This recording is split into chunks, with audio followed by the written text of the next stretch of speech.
Just as Ubisoft Montpellier reinvented Rayman back in 2011 with Origins, they have reinvented Prince of Persia with The Lost Crown. Prince of Persia is not only an ultra-refined experience, but it somehow finds a way to innovate on a genre almost as old as gaming itself in what is easily the best Metroidvania that I have played since 2018 when Hollow Knight came out. Not only do we think 2024 will be amazing for Metroidvanias, but we're also hoping that 2024 will be a great year for our outlet. Our goal is 15,000 subscribers on YouTube, so if you do enjoy what we are doing, then like the video, as that is going to push us into the algorithm more often and get in front of more people. What we're trying to do is cultivate a place for gamers without toxicity and instead focus on positivity. So as always, remember to be kind to your fellow gamer, but more importantly, be kind to your fellow humans. After a lengthy hiatus, a new destiny has been given to the Prince of Persia series by going back to its roots with The Lost Crown. Not only is going back to the roots of the series risky and counterintuitive to what people want from a new Prince of Persia, but The Lost Crown eschews familiarity by introducing a brand new protagonist in Sargon. Sargon is part of the Immortals, an elite force of bodyguards possessing otherworldly powers who are sworn to protect the prince.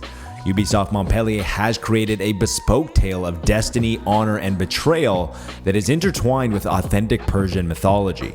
The story is given personality thanks to some solid voice acting, especially Sargon. However, there were a couple that did stand out like sore thumbs. Luckily, these were extremely minor roles and didn't affect the overall enjoyment in the slightest. Unlike some games that just allow you to over-level certain items and then brute force your way through the game, The Lost Crown demands that you take advantage of everything in your toolbox, which does result in a more rewarding experience. This unwritten rule applies to both the platforming, which is devious at times but never frustrating, as well as the boss fights that felt impossible without embracing all of Sargon's abilities. The Lost Crown takes place at the top of Mount Kaf, a stunning 2.5D environment that feels alive, begs to be explored with epic boss fights and animations that are ultra stylized as the colors splash across the screen. It also happens to feature one of the best sections of a Metroidvania that I have played, and I've been playing them for decades.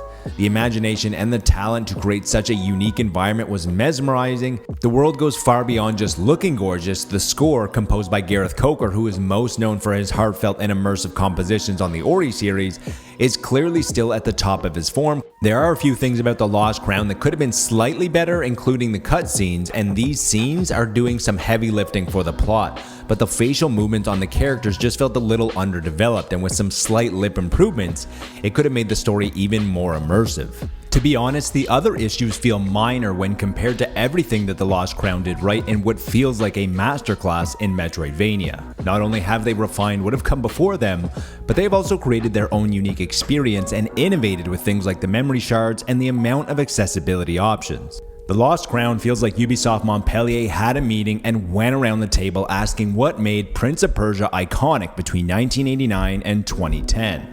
Someone yelled out 2D, someone else yells out challenging platforming, someone says time travel, another one shouts puzzles, someone mentions spikes, and so on.